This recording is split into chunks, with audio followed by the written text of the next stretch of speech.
Are you guys okay? What's up, YouTube? It's your girl Jess. This is my family. Like, this is weird. Like, they're all freaking out. So I have 5 questions. I want you guys to be comfortable, answer how you feel, answer honestly. Just be open. I want to hear from all of you guys. Okay, so at what age did you know that I was gay? Well, you go first because you knew it first. You knew first?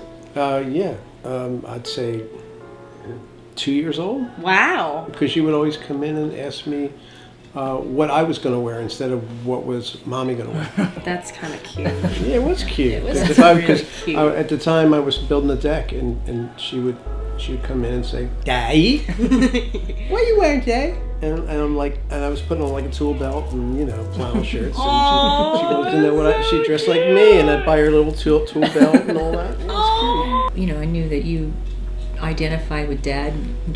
You were what I would consider like a tomboy. Yeah. So I had my suspicions in early high school, but I probably was in denial. That's for damn sure. So I didn't know until I was probably maybe 13 or 14, because by that time you were like 18. 18, yeah. So that's when I was like, oh, maybe. I didn't really know what gay was until then. So yeah. Can you guys explain my coming out experience and what were some of the first signs? I think that some of your friends from high school and college you really sort of latched onto, and I was obsessed with it. Yeah, a little bit, yeah. Yeah.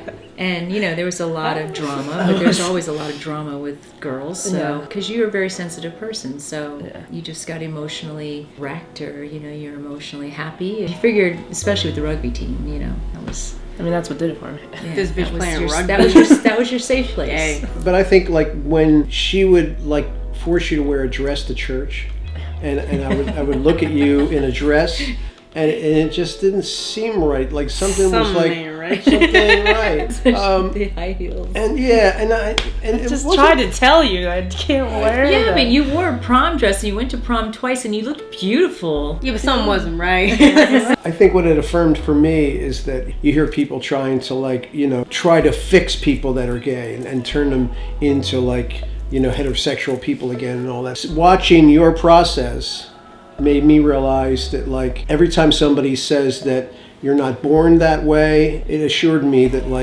no, yeah, you are born that way. It's not like a mystery or a gray area anymore for me. It's you definitely were. You were born that way, and that's the way you came out, and that's who you were always supposed to be. And anybody who tells me that you can be converted back or switched back to straight or whatever, it doesn't hold water. I feel, I guess, sometimes uncomfortable that we might have given you the impression that it wasn't cool to come out around here, that you had to go far away and live on the other side of the country. You got far enough away from us that now you can be who you want to be. I could admit to that, because I think I was if I was in denial, I was really in protective mode, because this is not an area that's safe. Well, I don't know if you remember the story of, I think I was 6. I was somewhere around that age, and I was at the park. And you picked me up and I was crying. That stinks in my memory because when I told you, you didn't say anything, you paused for a while. And that's what did it for me. I remember that vividly. And I remember trying to normalize your feelings but I knew a young person expressing those feelings of being attracted to another girl. At that age, it was like, she's gay. I know she is, but I'm going to try to protect her, and I'm going to try to normalize everything. Not that they weren't real, but maybe they weren't. Maybe this is just a phase. Maybe you don't understand what's going on. Maybe you're just going through something. But I just kept thinking, this is way too soon. You can't come out now. You just can't. You're going to get hurt really bad around here. You just are. I think I suppressed everything. To the point where I didn't even know until I was around people that were gay. And that's the only reason that it happened over there. It wasn't because of the area. It was just because people were actually gay over there. That image in front of me. And then I was able to be oh, I think it was just a lot of suppression for a long time. Yeah. What were your true thoughts when I told you? Because I told them through FaceTime, because I just got in a relationship with the first girl. And then a month later, I didn't tell you guys for a month. And then after that, I was like, I like a girl. And like that, and then I paused and watched you guys react, and I think you two were just kind of we knew it. What did you think our reaction was going to be? I was just scared of yours. Of course you were, yeah. It's really fear. It's just fear-based. I can accept everything. I mean, you're my child. I want you to be happy. That's all I want you to do is be happy. And if you can be happy, then I feel better, because the world is not, it's cruel.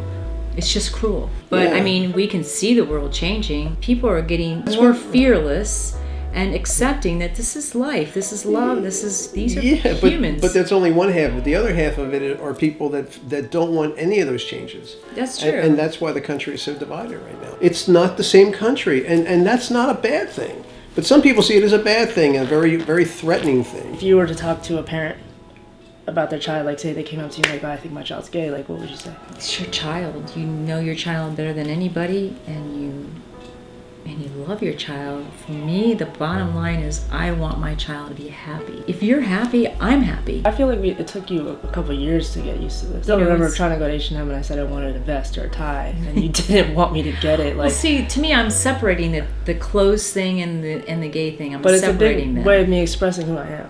I And know. then, like, I remember now we go shopping and you love it. Like, you just love seeing what I get, and you love helping me You know, shop. and so that was a period of That's a cool adjustment too. I had to outfit. accept, okay, she's not going to buy any girl clothes, so just accept it. And I mean, if we get to go to your wedding and you're the happiest person you've ever been, that makes us like, I'm good. We did our job. We have a happy child, you know. I don't blame anybody for having trouble with an adjustment about it. It's not an excuse though. Well, no, I'm not saying it's an excuse, but like you really have to be uncomfortable in your own skin to do that to another human being.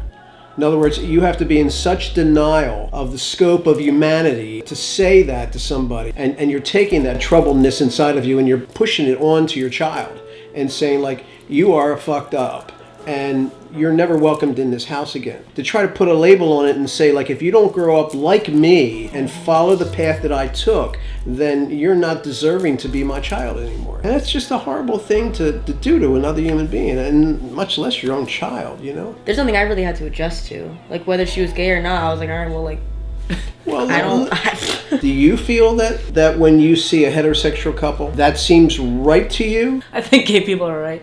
Yeah. No, like I was there. I dated men. I did that whole thing. Yeah, I Years. hate men too. Honestly, I feel like it's something that is just grown from a place of your generation and generations before you, where it's just known that this is what's normal, and that's why it's so popular. That's how I see it. I don't see it as what is it. Like, not it's not the way to do it just because that's how you guys reproduce. But I do see that masculinity, femininity, how they combine. That's a very natural thing as us as people. Mm-hmm. But that does. I feel like we're still illusioned that it has to be a man and a woman. But the thing that I have trouble with is I feel uncomfortable not knowing what sex a person is. Because I sometimes don't know how to address them, because everything has been so cut and dry for the first 65 years of my life. And now when you're standing next to somebody and you're addressing them and you're not sure if it's a man or a woman, then to me, like in my limited scope, Well, I still have trouble with it. Do you know what non-binary is? Basically, you're just saying that, you don't identify with either or, you just are. So they're pronouns, which people address each other as in a proper way. A lot of people are like, what are your pronouns? And I just say she, her, because that's what I identify as. People will sometimes say they, them. So they went to the park, or as if you're talking about a group, you're just talking about a single person. People call me men or sir all the time. And you don't have to do that. You never have to label somebody immediately when you say something to them. You can just say, hey. I think it's human nature, though, when they walk into a situation, they're going to assess the woman, the man, the size. Right, and that's what we're trying to eliminate. You don't mean to do it, but you do it naturally. I want you to think of this concept as that when I go into a room, I don't ever get it wrong. Like, that's how exposed I am to this community. Right. But in a way, you're writing your own rules. You're defining yourselves as the way That's you. because the rules were already written beforehand, so they're just redoing it. Like the rules of gender were written by people years and years back. But if you don't spend time understanding the new paradigm, then you're kind of like left out in left field trying to figure out like what. Like, that's why the L Word show that just came out is so important, and it's exposing gender norms and all the things in our community, and it's the only show of its kind. But you have like thousands and millions of shows that are heteronormative standards in them. Yeah. And that's what we're all exposed to from birth. If you need to address somebody or you feel concerned, just be like, hey, I don't know how to, address you. Can you tell me your pronouns? And then the last one is, This current day, do you love me, accept me, and support me wholeheartedly? Oh, not at all. It's terrible. We hate you. Get out this house. You're out the door. Yeah, get out. God damn Is that plane flight? You answer seriously. Yeah. Of course. I love you.